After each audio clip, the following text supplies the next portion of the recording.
Il y a quelque chose de profondément intrigant dans les airs que nous respirons aujourd'hui. Un écart silencieux que ni le flot d'innovation technologique ni la recherche effrénée de plaisirs instantanés ne peuvent combler. Au milieu de ce tourbillon d'informations et de distractions, une question insistante commence à résonner au sein des milliers de personnes: y a-t-il quelque chose au-delà de cette réalité qui nous présente? Une voix ancestrale, presque un murmure de l'époque immémoriale, parle d'un corps en lumière. Et la chose la plus fascinante est que cette idée n'est pas venue maintenant, elle a toujours été ici, cachée entre les lignes de l'histoire, comme un appel que seuls les cœurs les plus sensibles peuvent capturer. Avez-vous déjà senti qu'il y avait une connaissance de sommeil en vous? Comme si un souvenir essentiel de votre propre essence avait été effacé de votre conscience? Ce sentiment de l'avoir déjà vécu, mais dans un plan en plus du physique, est beaucoup plus courant que vous ne le pensez. Les gens du monde entier rapportent des expériences similaires, des rêves vifs avec des temples brillants, la certitude inexplicable d'avoir appartenu à une civilisation avancée, des souvenirs diffus d'une époque où le corps humain n'était pas seulement une matière mais un véhicule d'énergie pure. C'est là que le mystère s'approfondit. Le corps de la lumière n'est pas seulement un symbole poétique, c'est une réalité oubliée. Mais qu'est-il arrivé pour faire disparaître presque complètement ces connaissances? Pourquoi une vérité aussi transformatrice a-t-elle été enterrée sous les couches oubliantes? La réponse peut être précisément en son pouvoir. Un corps de lumière représente la liberté absolue, l'autonomie spirituelle et l'expansion illimitée. Les systèmes qui se soutiennent en contrôle, en limitation et en hiérarchie n'ont jamais permis à cette sagesse d'être accessible à tous. L'oubli n'était donc pas décontracté. C'était une stratégie calculée. Pendant des millénaires, des civilisations comme l'Atlantide ont fondé son existence sur ces connaissances. Ce n'était pas un vague mysticisme, c'était appliquer la science spirituelle. Le corps de la lumière a été cultivé avec le même dévouement avec lequel nous prenons soin de la santé physique aujourd'hui. Atlater savait que l'être humain ne se limite pas à la chair, le vrai voyage commence dans les plans subtils de l'existence. Lorsque cette civilisation s'est effondrée, la victime de son propre déséquilibre du pouvoir et de la superbe spirituelle, la connaissance a été fragmentée, cachée et répandue dans le monde, conservée dans des symboles, des rituels et des allégories. Des siècles plus tard, un chiffre émergerait pour réincarner cette sagesse de manière impeccable. Jésus, bien au-delà de l'image religieuse qui nous est présentée, était un initié dans les anciens mystères. Quelqu'un qui a parcouru les écoles ésotériques a bu de la source des sages d'autres âges et a compris que le vrai miracle est l'activation de la lumière intérieure. Une grande partie de ses enseignements les plus profonds a été supprimée des textes sacrés, ne survivant que dans les manuscrits apocryphes ou les traditions initiatrices. Parmi eux, il y avait des références claires à la transfiguration du corps, à la métamorphose de la matière dans des vibrations lumineuses pures. Mais alors la question cruciale se pose: quel est ce livre de corps léger de toute façon? Était-ce un manuscrit physique stocké dans des fichiers secrets du Vatican ou un code vibrationnel accessible uniquement en élargissant la conscience? Les maîtres spirituels comme Steiner, Blavatsky, Kais et Yogananda pointent vers une vérité encore plus profonde: le vrai livre n'est pas à l'extérieur de nous. Il habite notre propre être, enregistré dans notre biologie sacrée, espérant simplement être réactivé. C'est comme si une bibliothèque holographique était inscrite dans chacun de notre atome. Le plus surprenant est de réaliser comment cette idée augmente dans différentes cultures à travers l'histoire. Dans l'Égypte ancienne, les prêtres ont parlé de Ka et de Ba, des corps subtils qui pourraient fusionner en une forme de lumière ascendante. Au Tibet, les moines pratiquent toujours les techniques de la génération Y de la méditation profonde pour atteindre le corps arc-en-ciel, un état dans lequel la matière physique se dissout dans une pure luminosité. Dans le christianisme ésotérique, il y a des mentions à Élie et Enoch, des figures qui n'ont pas prouvé la mort, car elles ont été transfigurées dans la gloire. Compte tenu de tout cela, il est impossible d'ignorer la question: pourquoi cette connaissance était-elle si méticuleusement cachée? La réponse, encore une fois, peut être dans son potentiel révolutionnaire. Si vous constatez que vous pouvez vous connecter directement avec le divin, sans intermédiaire, sans dogme, sans structures oppressives, vous devenez libre. Et la liberté spirituelle est la plus grande menace. Pour tout système qui se nourrit de la peur et de la dépendance. Par conséquent, le corps de la lumière a été réduit au silence, déformé, réduit en métaphore, mais jamais complètement effacé. Et c'est là que réside la beauté de ce voyage. Cette connaissance n'est pas morte. Il est resté en vie en fragments, attendant patiemment le moment où l'humanité était suffisamment mature pour la sauver. Ce moment est maintenant. Vous n'êtes pas ici par hasard. Une partie de vous se souvient. Même si vous ne savez pas comment expliquer comment, il y a une étincelle intérieure qui reconnaît chaque mot comme un écho de vie passée, des temples oubliés, des maîtres qui ont déjà marché à vos côtés. Ce n'est pas une invitation à croire aveuglément. C'est un appel à retenir. Le livre des corps légers ne s'est jamais perdu, attendant que vous soyez prêt à vous souvenir. Imaginez un monde où la science, la spiritualité et l'art n'étaient pas des compartiments séparés, mais des expressions de la même sagesse unifiée. Une époque dans laquelle l'énergie des cristaux a nourri des villes entières, la guérison se faisait à travers la lumière et le son, et l'évolution spirituelle faisait partie de la vie quotidienne. C'était l'héritage de l'Atlantide, non pas comme un mythe fantaisiste, mais comme une civilisation qui unit le ciel et la terre, de sorte qu'aujourd'hui semble inaccessible. Selon les rapports de Platon, Hermès Trismégista et les tuyaux modernes comme Edgar Cayce, Atlantis n'était pas seulement une culture avancée, c'était une expérience cosmique. Là, le corps de la lumière était au cœur de l'être humain du réveil. La civilisation atlante a été construite sur des principes géométriques, astrologiques et énergiques. Ces temples vibraient en résonance avec les étoiles. Ses habitants ont compris que l'univers est fait de fréquences et que le corps humain, lorsqu'il est correctement réglé, peut vibrer à l'unisson avec la source primordiale. Dans ce contexte, le corps de la lumière n'était pas une abstraction, c'était une pratique concrète, le but suprême de l'existence. Grâce à la respiration rythmique, à des chansons harmoniques, à des géométries sacrées et à une alimentation énergétique, le corps dense a été progressivement transmuté dans un véhicule léger. Ce processus a été guidé par des initiés, Guardians of Arcane Knowledge. Mais Atlantis est également tombé, non pas par décret divin, mais par son propre déséquilibre interne. L'arrogance a remplacé l'humilité. Le contrôle sur la matière a supplanté l'éthique spirituelle. Certains ont déformé les connaissances pour manipuler la réalité, tandis que d'autres ont enfreint les lois universelles. Et, comme dans tous les cycles, lorsque la cupidité éclipse la sagesse, l'effondrement devient inévitable. Lorsque la fréquence tombe en panne, l'effondrement n'est qu'une question de temps.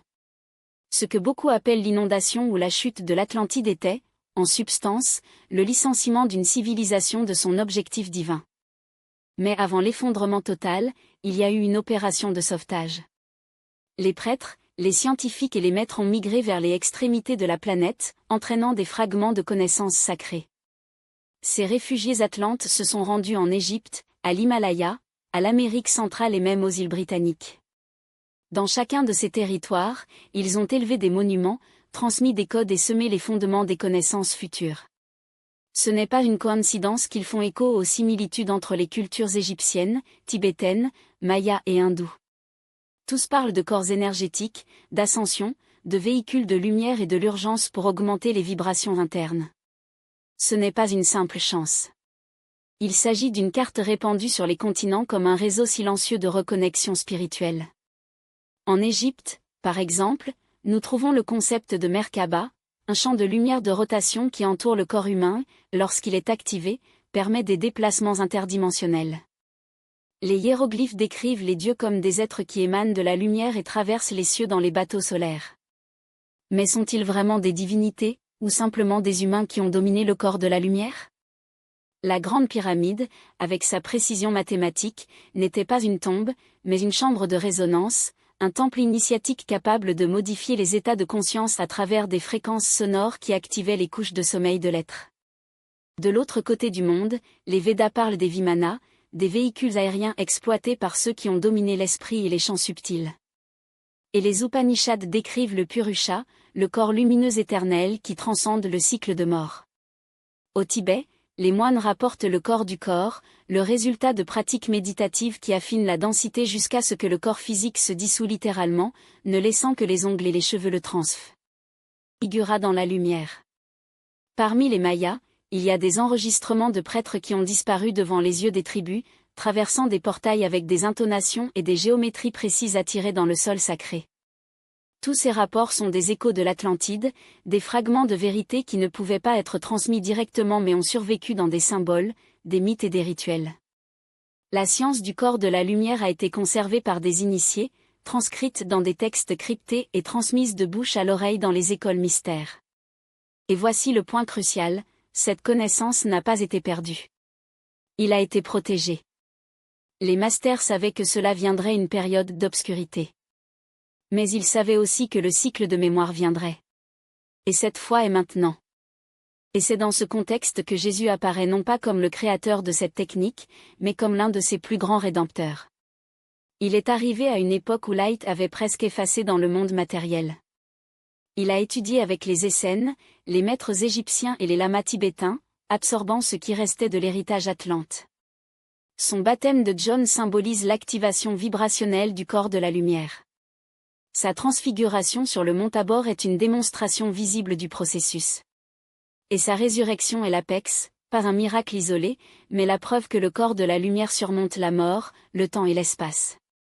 Par conséquent, de nombreux chercheurs affirment que Jésus n'a pas enseigné la religion, mais la conscience.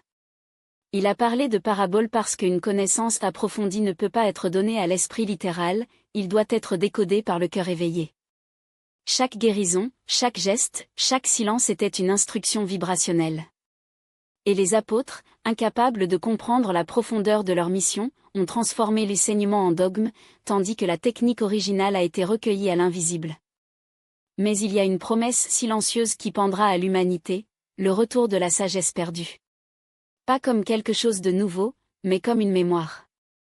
Dans les rêves, les méditations, les synchronures et les visions, des milliers de personnes accèdent à des fragments du livre des corps légers. Ils se reconnectent aux pratiques qui n'ont jamais appris dans cette vie, mais qui coulent naturellement dans leur âme.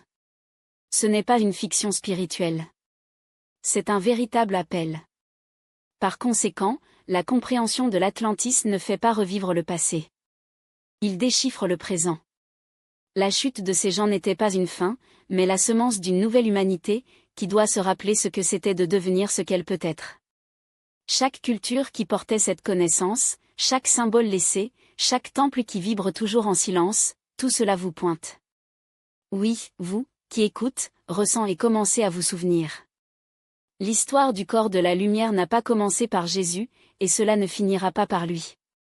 Mais dans votre vie et dans votre ascension, nous avons le plus grand pont entre l'héritage atlante et notre possibilité actuelle. La technique existe. Et il se révèle à ceux qui ont des yeux à voir, des oreilles pour entendre et le courage de vivre. Il y a un silence assourdissant dans les évangiles canoniques. Une lacune de près de 2 décennies qui couvre les années perdantes de Jésus, de l'enfance au début de sa mission publique. Qu'est-ce qui aurait fait à l'homme qui changerait le cours de l'histoire spirituelle de l'Occident ? L'absence de documents officiels n'est pas une chance. La vérité n'a pas invité ceux qui contrôleraient plus tard leur message. Mais l'écho de ce silence résonne encore parmi les chercheurs sincères. Pour beaucoup, la réponse est dans les écoles initiatrices de l'Est et les temples égyptiens de la sagesse, où Jésus a été formé à des secrets qui retournent à Atlantis. Plusieurs traditions, y compris des documents détenus tardifs, tels que les manuscrits de la mer morte et les rapports apocryphes, suggèrent qu'il a vécu avec les Essénies, une communauté spirituelle avancée qui vivait sur les rives de Qumran, sur les bords de la mer morte. Ce n'étaient pas des juifs ordinaires. Ils ont été initiés, alchimistes de l'âme qui pratiquaient des rituels avec de l'eau, du son, de la géométrie et de la contemplation profonde. Crus à la transfiguration de l'être et à la purification des corps subtils. La base de ces enseignements a été l'harmonie entre le corps, l'esprit et l'esprit, préparant le disciple à activer le véhicule de la lumière. Mais les études de Jésus ne se sont pas arrêtées là. Les rapports tibétains parlent d'un jeune homme nommé Issa qui a passé des années dans l'Himalaya, apprenant des lamas sur le véhicule diamant, le concept Vajrakaya analogue au corps de la lumière. Ces maîtres ont enseigné qu'un être humain peut affiner sa densité jusqu'à ce qu'il atteigne un état dans lequel la lumière devient sa nouvelle forme. Le processus nécessitait une discipline absolue, une maîtrise de l'esprit et une compassion inconditionnelle. Je suis à absorber ces enseignements et les a unifiés dans leur propre pratique. Dans les temples égyptiens, il a trouvé les traces de la science spirituelle atlante. Là, il a appris les chakras, les corps subtils, le langage vibrationnel des hymnes et les champs magnétiques du cœur. Le lien avec Tho et Hermès l'ont présenté à la sagesse hermétique, où l'axiome comme il est ci-dessus, est sous résonnant comme la clé de la transformation intérieure.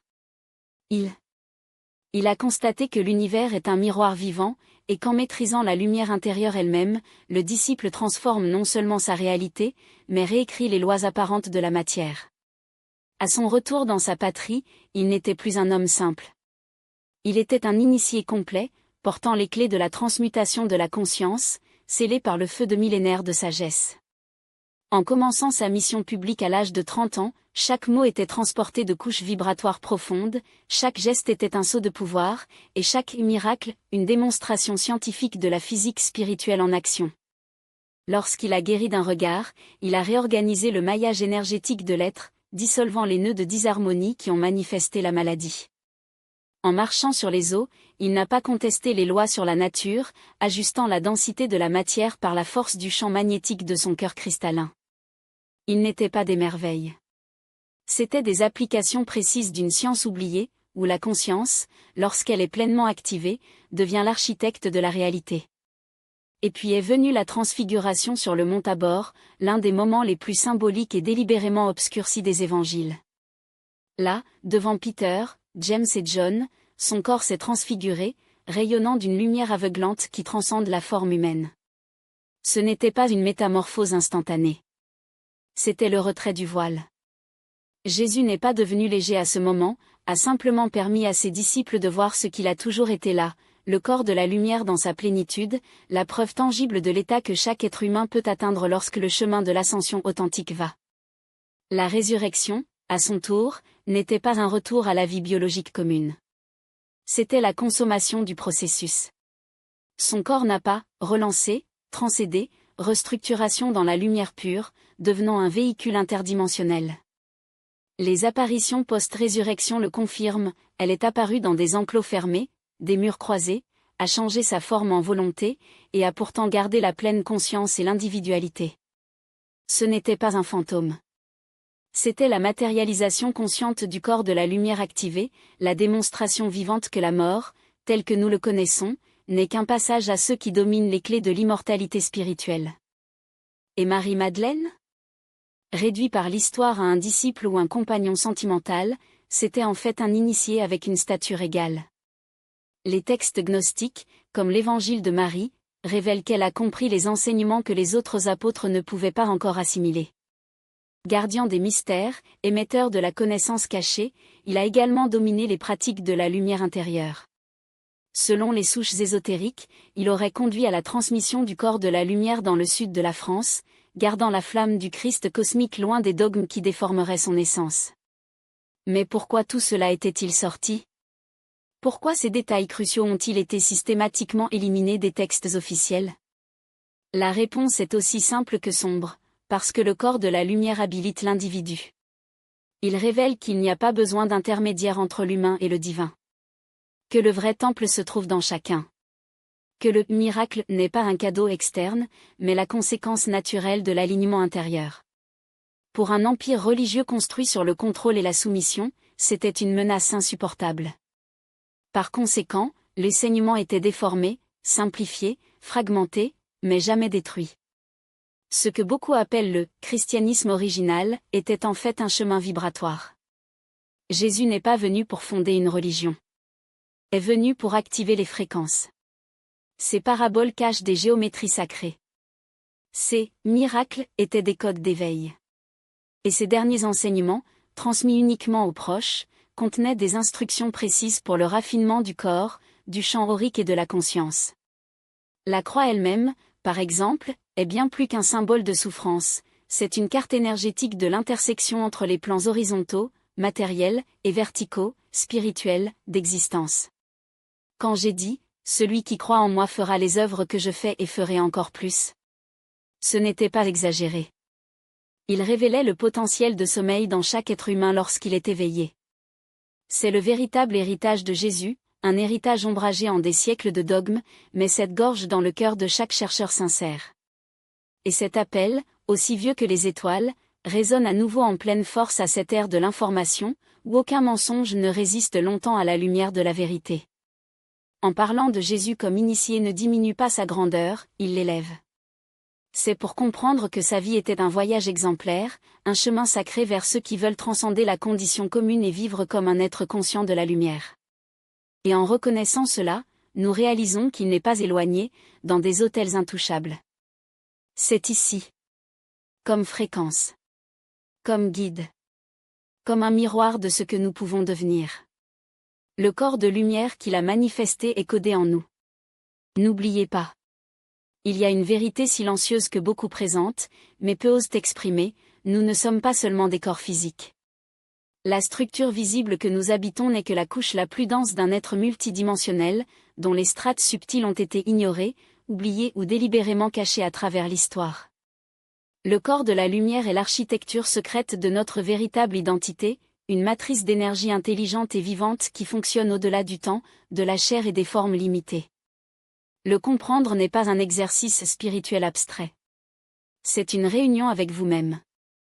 Essentiellement, le corps de la lumière est un champ électromagnétique multidimensionnel qui est organisé autour de la conscience.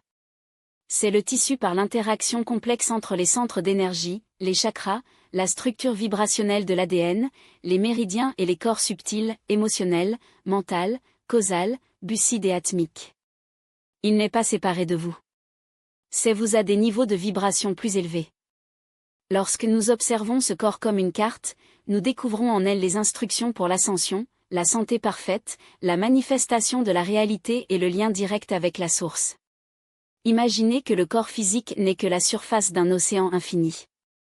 La plupart des gens vivent occupés dans les ondes de surface, combattant les courants de l'existence, sans réaliser les couches profondes qui soutiennent leur propre vie. Le corps de la lumière est le fond de cet océan, l'endroit où toutes les réponses sont stockées. Il porte les dossiers de toutes ses incarnations, ses souvenirs spirituels, ses dons dormants. Il s'agit d'une bibliothèque vivante d'expériences, de potentiel et de sagesse accumulée à travers d'innombrables existences, n'attendant que l'expansion de la conscience accessible. Tout au long des millénaires, plusieurs traditions ont essayé de décrire ce corps avec des noms différents. Le Merkaba dans la Kabbale mystique, le corps de Vajra dans le bouddhisme tibétain, la Péusie dans Veda, Kaeba dans l'Égypte ancienne, le corps arc-en-ciel parmi le bien du Tibet. Chaque culture, à sa manière, a compris que l'être humain n'est pas seulement une entité biologique. Qu'il y a une ingénierie lumineuse derrière la question. Cette évolution spirituelle est, en fait, l'activation progressive de ce corps subtil. Mais que se réveille le corps de la lumière ? Le déclencheur le plus puissant est la conscience.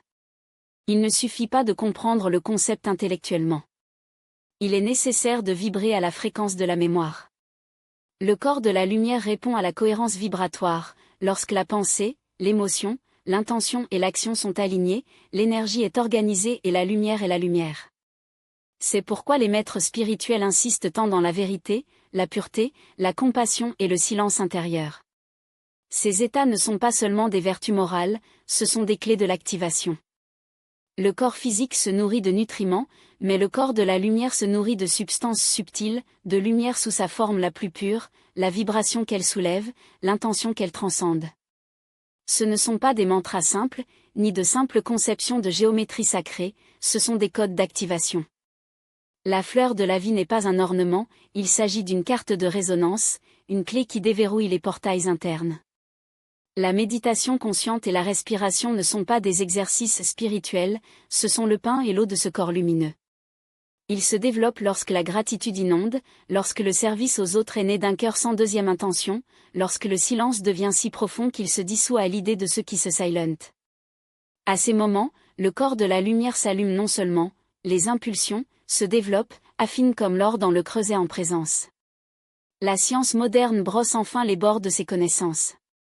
La physique quantique ne peut plus ignorer ce que les sages ont toujours su, l'esprit, la matière. Et le champ d'énergie sont un tissu.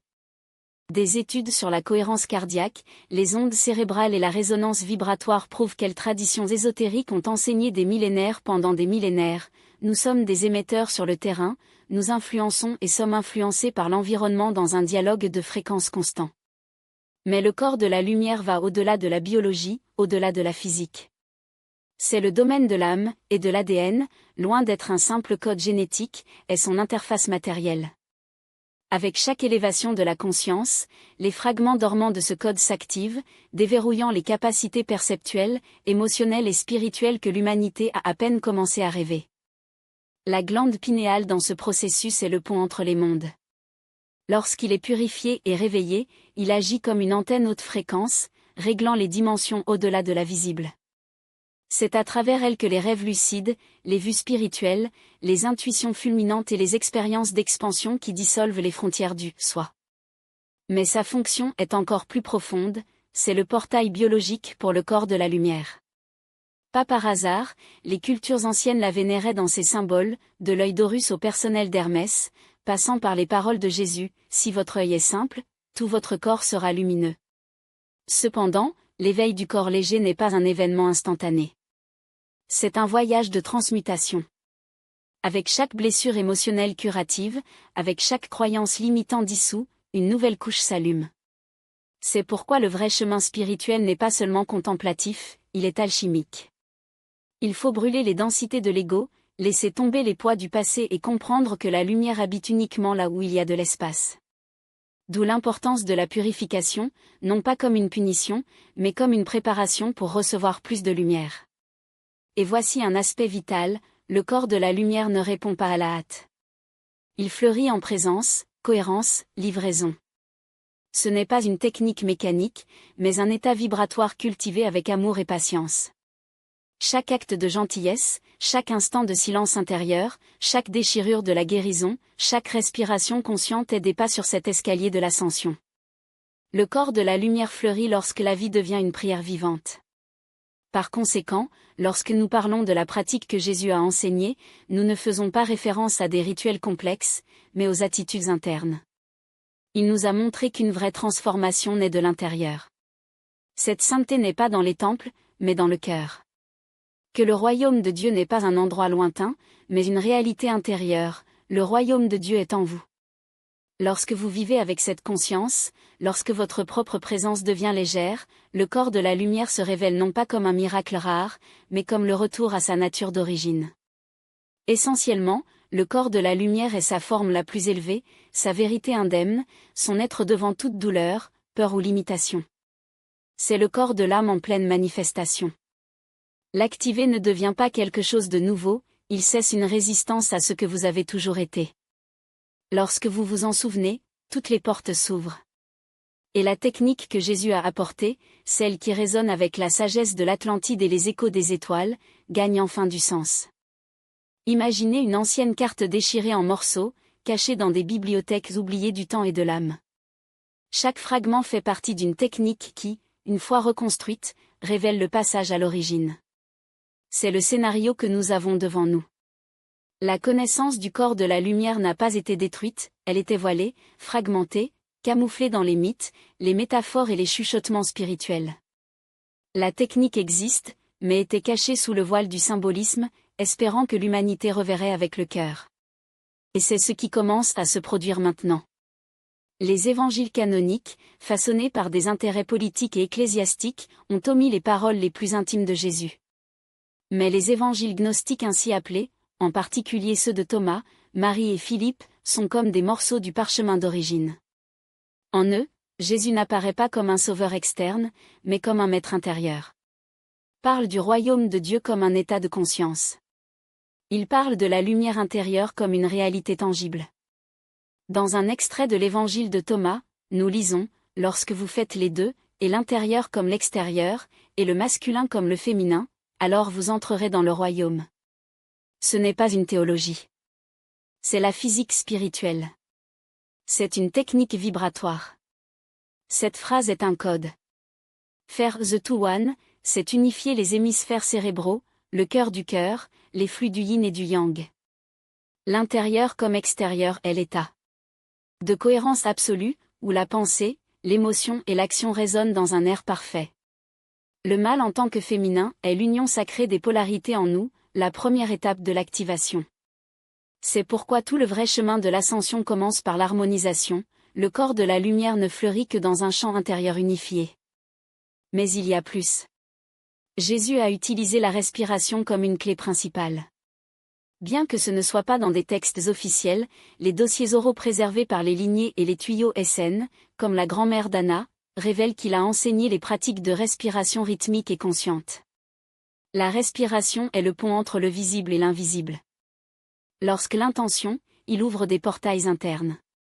Un schéma commun était 4-4-4, inspirer, conserver et expirer en temps égal, visualiser une lumière dorée à travers l'axe central du corps, de la base apinéale. Ce souffle était accompagné de son. Le son, comme les Essénes le savaient, modifie le champ d'énergie. Jésus a enseigné l'utilisation de voyelles prolongées, A, U, sauvées en résonance avec des points spécifiques du corps. Chaque son a vibré un centre, activant et dissolvant les blocages jusqu'à ce que l'énergie s'écoule sans résistance. Les 7 sceaux, que la théologie chrétienne a transformés en symboles apocalyptiques, représentent en fait les 7 chakras ouverts un par un jusqu'à ce que l'écoulement de la lumière intérieure devienne constante. De plus, la visualisation était cruciale. Jésus a appris à imaginer la lumière comme une présence vivante. Pendant les pratiques, les initiés ont visualisé une colonne de lumière blanc hors du ciel à travers la couronne de la tête, remplissant chaque cellule, chaque espace intérieur, dissolvant des ombres, des peurs et des densités. Au fil du temps, cette lumière a formé une sphère autour du corps, le début du champ de lumière active, Merkaba. Ce champ, lorsqu'il tourne dans des directions opposées et harmoniques, devient un véhicule interdimensionnel. Comme les anciens enseignaient, un corps de lumière qui transcende à la mort. Ces pratiques n'étaient pas solitaires. Énergie construite pour catalyser l'ascension humaine. Leurs temples alignés avec les solstices, leurs chambres souterraines protégeant les cristaux sacrés, leurs terrasses échelonnées qui imitent la propre structure de Merkaba, tout est conçu pour être un portail vivant. Les prêtres incas n'adoraient pas seulement le soleil, ils sont devenus le soleil. Grâce à des jeûnes prolongés, des danses circulaires qui ont activé les chakras et l'apport rituel des plantes de maîtrise, ils ont dissous les limites entre le corps dense et la lumière cosmique. Les chroniqueurs espagnols, dans leur arrogance, ont appelé ces pratiques de superstition. Mais ce qu'ils ont vu, et craignaient, étaient des hommes et des femmes dont le corps a émis une brillance argentée à l'aube, dont les marches n'ont laissé aucun trou dans le pays sacré, dont les voix résonnaient comme un tonnerre lointain lorsque les noms secrets du Créateur étaient chants. Et voici la question inévitable, pourquoi ces connaissances ont-elles été effacées? Ce n'était pas une coïncidence. Les civilisations qui ont dominé l'alchimie de la lumière représentaient une menace pour les systèmes de contrôle émergents. Un être qui a activé son corps de lumière ne s'incline pas devant les rois, ne subit pas des dogmes, ne craint pas la mort. Il sait. Et cette connaissance est dangereuse pour ceux qui nourrissent leur autorité dans l'ignorance des autres. Les temples ont été pillés, les manuscrits brûlés, les maîtres silencieux. Mais la lumière ne s'éteint pas si facilement. Elle s'est cachée dans des symboles, des mythes, entre les lignes des textes survivants.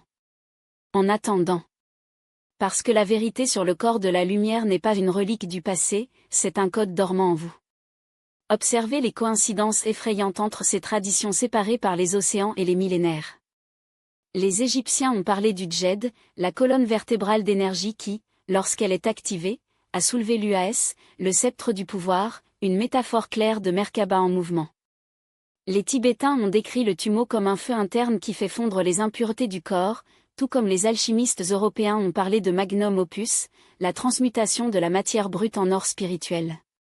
Les Essénes, la communauté que Jésus fréquentait, pratiquaient la lumière du soleil au lever du soleil, combinée à des chants qui vibraient à la fréquence de 432 Hz, la même résonance trouvée dans les chambres pyramides et les mantras voyaux.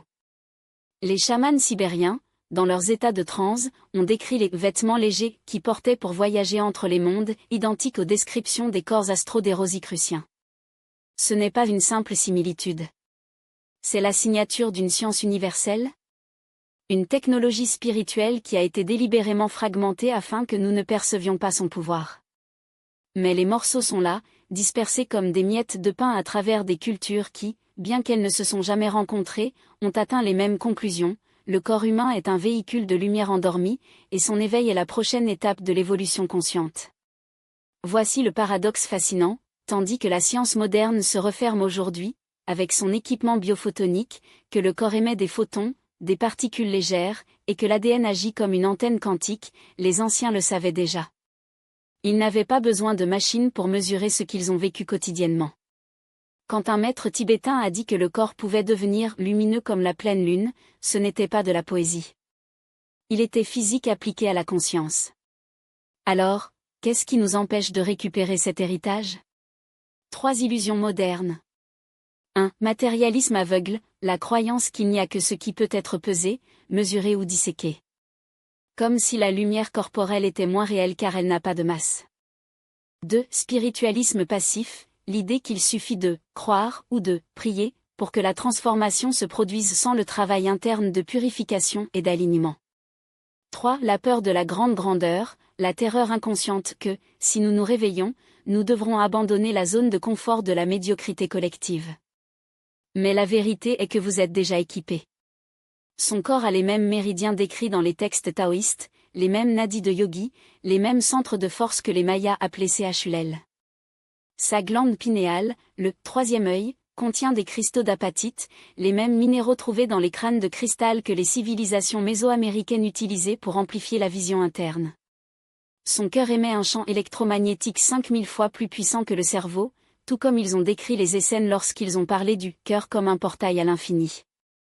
Le processus d'activation ne vous oblige pas à vous isoler dans une grotte ou à renoncer au monde. Au contraire, c'est dans la vie quotidienne que le corps de la lumière est forgé. Lorsque vous choisissez de répondre avec compassion au lieu de la colère, vous purifiez votre champ émotionnel. Lorsque vous respirez consciemment pendant 3 minutes avant une réunion stressante, elle aligne ses centres d'énergie. Lorsque vous regardez le coucher du soleil et ressentez un instant que vous êtes aussi léger, vous reconstruisez votre Merkaba. Les signes que l'éveil a commencé est subtil mais indubitable. Vous commencez à rêver de géométrie sacrée, de spirales légères ou d'êtres lumineux. Votre corps physique commence à vibrer spontanément pendant la méditation, comme si vous étiez une nouvelle fréquence.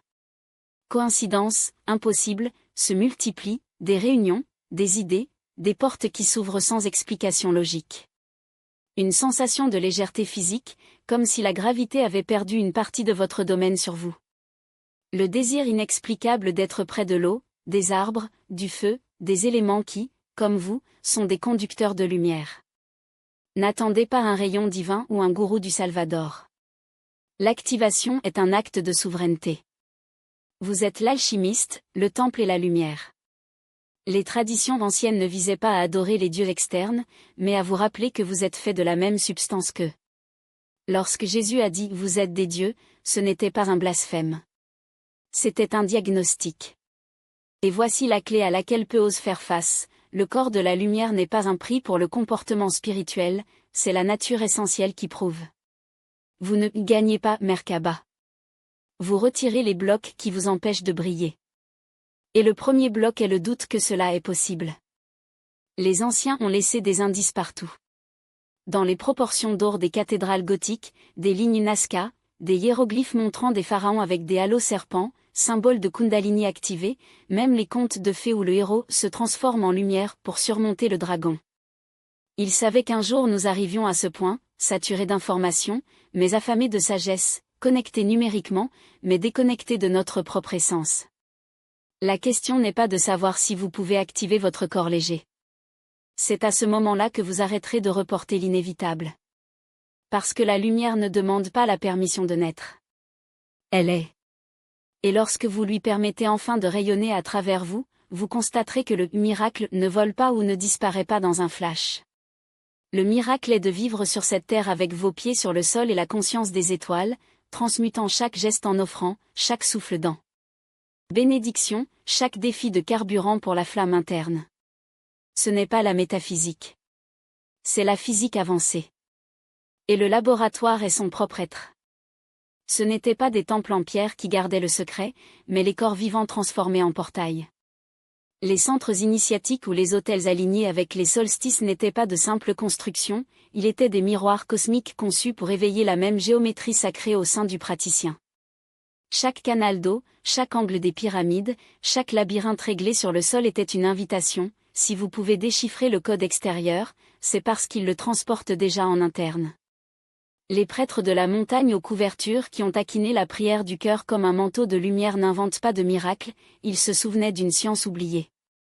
Lorsque leur corps dégageait le parfum des fleurs après la mort ou lorsque leur visage brillait d'extasie, ce n'était pas la sainteté. C'était la physique quantique appliquée à la viande. La même énergie qui provoque une étoile ardore était réactivée dans leurs cellules par le rythme, l'attention et le son sacré. Et si les mythes du monde font écho à la même histoire, les dieux qui marchent parmi les hommes, les corps qui deviennent légers, les âmes qui transcendent la gravité, ce n'est pas un hasard. C'est la mémoire génétique. Les « immortels » grecs n'étaient pas des divinités éloignées, mais les humains qui ont dominé l'art de ne pas être emprisonnés par la densité. Les Siddhas hindous ne sont pas des légendes, ils sont un manuel d'instruction en direct.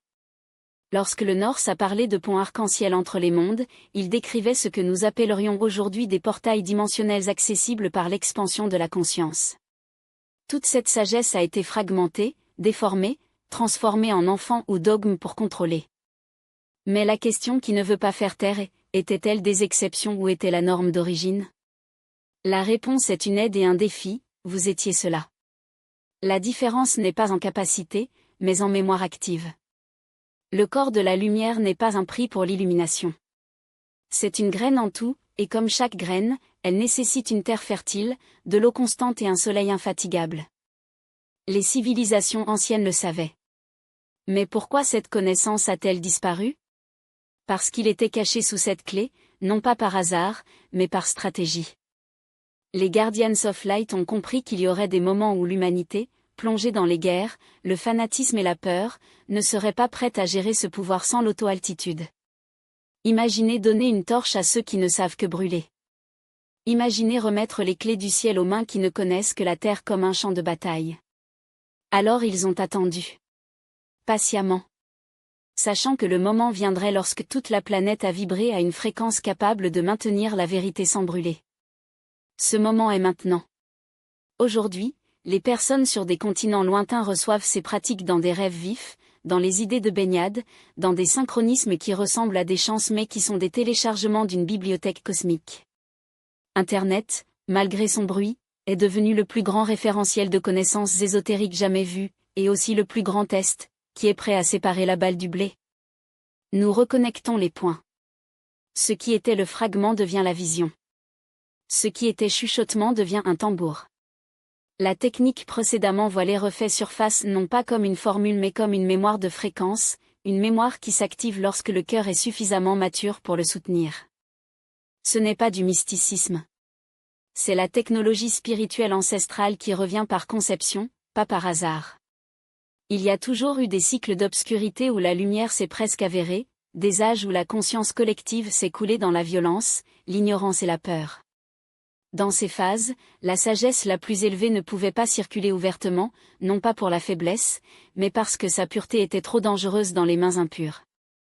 Le corps de la lumière, en tant que pratique vibratoire et vérité, était l'un de ces bijoux gardés. Il n'a pas pu être exposé pendant l'Inquisition, ni dans les croisades, ni dans les guerres spirituelles menées dans l'ombre du pouvoir religieux. C'est à ce moment-là que les gardiens ont émergé, non pas comme des martyrs publics, mais en tant que lumières anonymes maintenues en vie parmi les voiles de la réalité. Ils n'ont pas formé un seul groupe. C'étaient des lignes, des ordres, des traditions qui, dans différentes cultures, ont protégé des connaissances originales. Parfois, dans les manuscrits cryptés, parfois dans les pratiques orales ne passaient uniquement de maître à disciple, sous serment de silence. Certains de ces ordres étaient connus, les Rosicruciens, avec leur alchimie de l'âme, les Essènes, avec leur communauté vedette, les Gnostiques, avec leur con. Héritage interdit, les Druides, avec leur portail entre les mondes, les Soufis, avec leurs extases pivotantes. Mais beaucoup d'autres sont restés dans l'ombre, nommés sans nom qui n'ont jamais laissé de traces pour l'histoire. Sa mission n'était pas de la gloire. C'était la fidélité à la fréquence. Les Rosicruciens, par exemple, ont émergé dans l'Europe médiévale comme une fraternité cachée qui attirait l'alchimie, la géométrie sacrée et le christianisme ésotérique. Derrière ces symboles énigmatiques comme la rose au centre de la croix, l'enseignement de la résurrection de l'homme intérieur était caché. Pour eux, la rose n'était pas une fleur, c'était le cœur en fleur, le point de fusion entre la matière et l'esprit. La croix ne symbolisait pas la souffrance, mais le passage des plans, le moment où la verticale, le divine, trouve l'horizontale, l'humain, et la lumière est née. Alors qu'il réveillait cette rose au centre de la poitrine, le tissu du corps de la lumière commençait à être tracé. Son langage était symbolique par nécessité, seuls ceux qui vibraient avec le cœur pouvaient le déchiffrer. Déjà les Essènes, ceux qui ont créé Jésus dans le désert, vivaient dans des communautés isolées où la pureté vibratoire a été cultivée comme un jardin. Le jeûne, l'étude, le silence et la connexion avec les cycles cosmiques faisaient partie de leur entraînement interne. Ils ont dominé l'art des cristaux, des intrants sonores et l'unification de chants subtils. Jésus n'a pas accompli de miracle par hasard, il a été formé à cette science. Son corps transfiguré sur le mont Tabor n'était pas un événement surnaturel, mais le résultat naturel d'un système énergétique entièrement activé. Parmi les soufis, la danse circulaire des Devix n'est pas la chorégraphie, elle est appliquée physique. Chaque tour reçoit le mouvement de la galaxie, activant le champ toroïde du corps léger autour de l'axe central. Il parle du vin divin, qui n'est pas une métaphore, mais l'ivresse de l'âme devant la lumière pure. Chaque son chanté est une fréquence qui affine la matière. Chaque tour, un portail. Bien qu'ils n'utilisent pas ce nom, les soufis pratiquaient l'activation du corps de la lumière depuis des siècles, à travers un appareil intense, une poésie et une extase calculée. Et les druides ? Ces rituels dans les bois sacrés, ces cercles de pierre, ces chansons gutturales n'étaient pas du folklore. C'étaient des engrenages d'une machine cosmique. Pour eux, la Terre est un organisme vivant, et le corps de la lumière est fabriqué par rapport aux éléments, feu interne, eau émotionnelle, air mental, terre structurelle. Lorsque ces quatre s'harmonisent, le cinquième élément est né, l'éther, la lumière subtile qui imprègne tout. De nombreux enregistrements celtiques parlent de « traverser le voile ».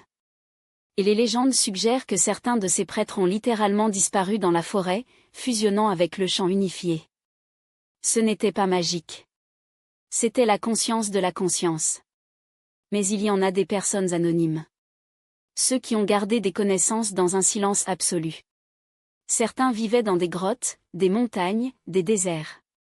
D'autres, au milieu des villes, camouflés comme musiciens, guérisseurs, sages-femmes, ermites, scribes, agriculteurs. Ils n'avaient pas besoin de temples parce qu'ils étaient eux-mêmes des temples eux-mêmes. Chaque respiration, une prière. Chaque geste, un alignement. Ils savaient que même si la technique était oubliée par les masses, elle ne serait jamais effacée tant qu'il y avait quelqu'un de vie vibrant à la fréquence du Christ cosmique, cet état de conscience où l'humain et le divin se reconnaissent comme un. Des maîtres comme Rudolf Steiner n'ont inventé rien. Ils se souvenaient. Et maintenant, la mémoire revient. Pas comme une doctrine, mais comme une impulsion. Ne pas être adoré, mais être vécu. Le corps de la lumière n'est pas une destination. C'est un nouveau départ. Et l'invitation est dans l'air, littéralement. Vous sentez-vous ? Cette pression sur la poitrine, qui picotement dans les mains, ces rêves étrangement lucides, ce n'est pas une chance. Ce sont des signes que la graine pousse. La question n'est pas si vous vous réveillez. C'est quand. Et quand, est maintenant. Elena Blavatsky, Edgar Cayce et Rudolf Steiner n'étaient pas des pionniers par hasard. Ils vivaient des ponts à un moment où l'humanité devait se souvenir. Steiner, avec son anthroposophie, a non seulement décrit les corps éthériques et astraux et le moi supérieur, il les a révélés comme des cartes de l'évolution consciente. Pas comme une théorie, mais comme un moyen. Blavatsky, avec la théosophie, a arraché les rideaux qui cachaient les corps subtils de l'Ouest, fournissant des clés que beaucoup n'étaient pas prêts à l'emploi. Cayce, en transe, a parlé de l'Atlantide comme une mémoire cellulaire, du Christ comme fréquence disponible, non pas comme l'histoire, mais comme une présence. Mais il y avait un pacte qui n'a pas dit parmi eux, la connaissance n'était pour personne. Pas pour élitisme, mais par responsabilité. Le corps de la lumière n'est pas un jouet. C'est un miroir d'amplificateur. S'il y a une ombre, il l'illumine. S'il y a de la lumière, cela l'améliore. Lui donner des mains immatures reviendrait à donner une torche à ceux qui n'ont pas encore appris à apprivoiser le feu. L'humanité avait besoin de tomber, d'oublier, de se battre et de mûrir avant que la mémoire ne puisse s'épanouir dans une masse. Parce que maintenant, oui, le champ est prêt. Non pas par le mérite, mais par nécessité. La terre crie pour la cohérence. Et les gardiens reviennent. Comment les reconnaître? Pas par les titres, pas pour les miracles, pas pour le nombre d'adeptes. Mais par vibration. Un vrai gardien n'a pas à parler, sa présence est déjà un mantra. Ses yeux portent le calme de ceux qui ont vu le chaos et ne craignent plus. Votre voix ne convainc pas, résonne. Votre vie ne prêche pas, démontre-t-elle. Il ne cherche pas de disciples, mais reflète. Ne contrôlez pas, relâchez. Et quand vous êtes proche de l'un d'eux, quelque chose à l'intérieur de vous se réveille. Ce n'est pas une coïncidence. C'est la reconnaissance. Ils sont ici. Certains encore dans les corps d'enfants, avec des yeux qui semblent avoir vécu des millénaires. D'autres déjà adultes, avec un désir inexplicable pour quelque chose qu'ils n'ont jamais connu dans cette vie. Ce sont ceux qui ressentent un appel profond, une mission qui ne correspond pas aux mots. Ce n'est pas l'imagination. C'est la mémoire spirituelle. Ils font partie de la lignée. Et toi? Avez-vous déjà senti ces picotements à l'arrière de votre cou lorsque vous entendez certaines chansons? Cette certitude absurde que vous étiez dans des endroits que vous n'avez jamais visités? Cela désire-t-il pleurer sans raison de voir le coucher du soleil? Ce ne sont pas des chances. Ce sont des signes d'appartenance. Le corps de la lumière n'a jamais été une technique. C'est une conscience vivante qui habite la planète, qui choisit où s'épanouir, qui communique fréquemment. Lorsque vous trouvez un cœur, réveillez-vous. Lorsque vous trouvez un champ réceptif et actif. Lorsque vous trouvez du courage, il se révèle. Et donc, la flamme qui semblait effacée de renaître, pas dans les livres, mais dans les gens. Nous vivons à l'ère la plus paradoxale de l'histoire. Nous n'avons jamais eu autant d'accès à l'information. Et nous n'avons jamais été si loin d'une véritable connaissance. Nous sommes bombardés par des stimuli, des voix, des algorithmes, des notifications, chaque seconde nous commence à partir du présent. C'est comme essayer d'entendre un chuchotement divin au milieu d'un ouragan. Le monde moderne est, à bien des égards, le pire environnement possible pour l'activation du corps de la lumière.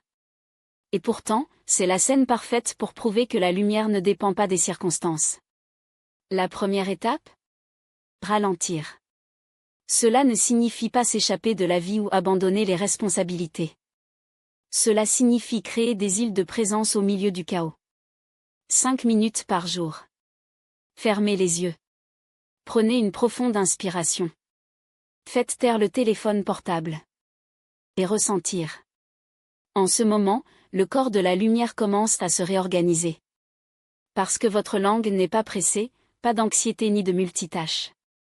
C'est le maintenant. C'est ici. C'est le tout. La technologie, lorsqu'elle est utilisée sans conscience, fragmente le champ d'énergie. Écran sans fin, notifications compulsives, contenu vide, tout nous déconnecte du noyau. Il affecte la cohérence cardiaque, la respiration, le sommeil, la clarté. Le résultat? Un champ vibrationnel opaque, vulnérable aux énergies denses. Mais la même technologie peut être un allié s'il est utilisé avec intention. Applications respiratoires, sentiers de fréquence, méditation guidée, études sacrées, tout cela peut nourrir le champ. Le problème n'a jamais été l'outil. C'était comme nous l'avons utilisé. Et la nourriture? Le corps de la lumière nourrit les informations vibratoires. Les aliments vivants, colorés et naturels portent plus de prana, plus de chi, plus de force vitale. Évitez les ultra-transmis, le chimiste, les morts sont un acte d'amour pour le domaine lui-même. Ce n'est pas un dogme. C'est la fréquence. Tout ce que nous consommons, nourriture, information, émotion, fait partie de nous. Si nous voulons de la lumière, nous devons choisir ce qui nourrit la lumière. Le sommeil est sacré. Pendant le repos, le corps éthérique se réorganise. Les centres d'énergie s'alignent. Les activations se produisent à des niveaux profonds en plus de l'esprit conscient. Dormir dans des environnements exempts de dispositifs électroniques, avec l'esprit serein, après gratitude ou pratique respiratoire, améliore les effets réparateurs. Les rêves lucides, les projections astrales, les idées nocturnes ne sont pas une chance. Ils sont le corps de la lumière en action, profitant du silençage de l'ego pour fonctionner. La pratique spirituelle, lorsqu'elle est quotidienne et authentique, est le fondement. Ça n'a pas besoin d'être long. Cela doit être vrai. 10 minutes de silence interne, avec pleine concentration, valent plus d'une heure de rituel vide. Il peut s'agir de méditation, de prière, de contemplation, de mantra. Les scènes. Est-ce que la pratique vous soulève à l'intérieur? Qui vous relie au cœur? Cela crée de l'espace. Au fil du temps, le chant se développe. L'agsa intuition. Les signes commencent à apparaître, chaleur interne, fourmis, rêve vif, légèreté dans le corps, empathie amplifiée, synchronique quotidienne. Mais il ne suffit pas de s'asseoir et de méditer. Le corps de la lumière est également construit en mouvement. Nos choix, nos attitudes, nos mots et nos actions dans le monde physique sculptent le champ subtil. Être honnête quand le mensonge est plus facile. Soyez gentil quand la colère brûle. Soyez compatissant lorsque le jugement est automatique. C'est une véritable activation. Chaque geste de lumière en densité est une architecture énergétique. Le corps de la lumière est non seulement formé dans des pratiques cachées, mais dans la consistance entre ce qui est à l'intérieur et à l'extérieur. Et dans les relations, il se développe. Lorsqu'il y a un échange d'énergie conscient, un vrai câlin, une écoute minutieuse, une présence complète, il y a une fusion de champs. Si les deux sont alignés, la lumière se multiplie. Par conséquent, il est essentiel de choisir avec ceux qui marchent. Avec qui l'intimité est divisée. Avec qui l'unit émotionnellement, spirituellement. Le corps de la lumière est sensible. Il n'absorbe pas uniquement les fréquences externes, mais aussi ce qui est autorisé dans leur propre lien. L'amour, lorsqu'il est pur, est le catalyseur vibrationnel le plus puissant qui existe. Il ne se soulève pas seulement, il transfigure. Et l'environnement dans lequel il habite? Ce n'est pas un simple arrière-plan, c'est un miroir actif. Une maison droite, avec des cristaux qui réfractent la lumière, des plantes qui purifient l'air, des arômes qui suscitent des souvenirs célestes, des objets significatifs, des silences qui parlent et de la beauté qui nourrit l'âme, tout ce n'est pas la décoration. C'est l'alchimie. C'est l'art de transformer l'espace physique en un sanctuaire vibrationnel. La ritualisation de la vie quotidienne est de rendre le sacré le simple, la lumière une bougie au crépuscule, laisser une mélodie douce suivre l'éveil, merci avant chaque repas comme s'il s'agissait d'une communion. Ces gestes, lorsqu'ils sont fabriqués en présence, tissent un réseau invisible de protection et d'expansion. Lorsque l'environnement devient sacré, le corps de la lumière reconnaît qu'il peut se dérouler sans crainte. Il respire. Il brille. Et on ne peut pas oublier l'expression créative, ce portail directement vers les couches les plus profondes de l'être. Chanter, danser, peindre, écrire, façonner avec vos mains, chaque acte créatif est une invocation. Le vrai art n'est pas un divertissement, c'est l'ascension. Lorsqu'il est créé, la lumière en mouvement est placée. Les mains deviennent une âme étendue, et ce qui est né de ce flux n'est pas seulement une œuvre, c'est un pont entre les dimensions. L'inspiration? C'est la voix de l'âme qui crie. Lorsque nous lui donnons de l'espace, quelque chose en nous réorganise. Les souvenirs endormis s'allument. Les blessures se transmutent en courage. Mais il y a un principe qui ne peut être ignoré, le corps de lumière ne se soutient que lorsqu'il est partagé. La lumière qui est gardée pour elle-même sort avec le temps. Déjà celui qui est donné, se multiplie. Servir, même dans les gestes minimaux, élargit le champ plus que toute technique. Un regard bienvenu, un mot qui cite, une présence qui soutient, tout cela génère des vagues de lumière qui reviennent amplifier. Ce n'est pas une charité. C'est une sagesse vibratoire. Le corps de la lumière ne nous fait pas sortir du monde, il nous reconnecte à lui autrement. Lors de l'activation, il n'est pas isolé, il devient un pont. Il est vibré à une fréquence qui reconfigure tout autour. Et le monde commence à changer.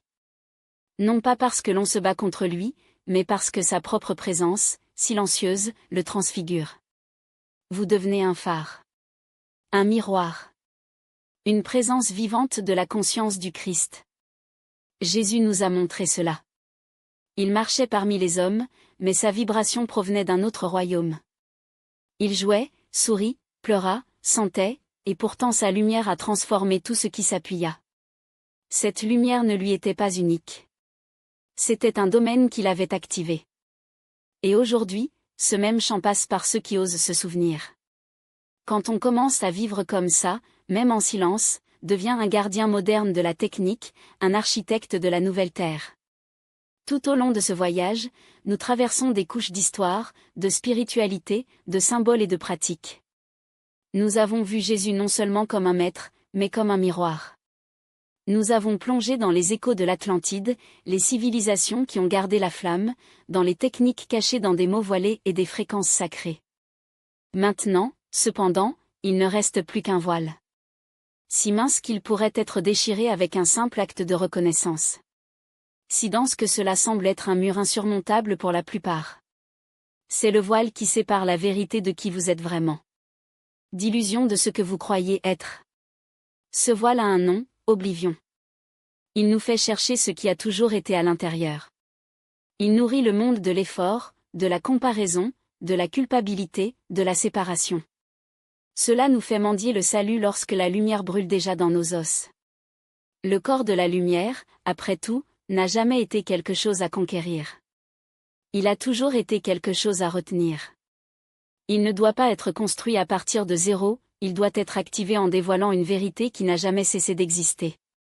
Vous êtes déjà ce que vous recherchez.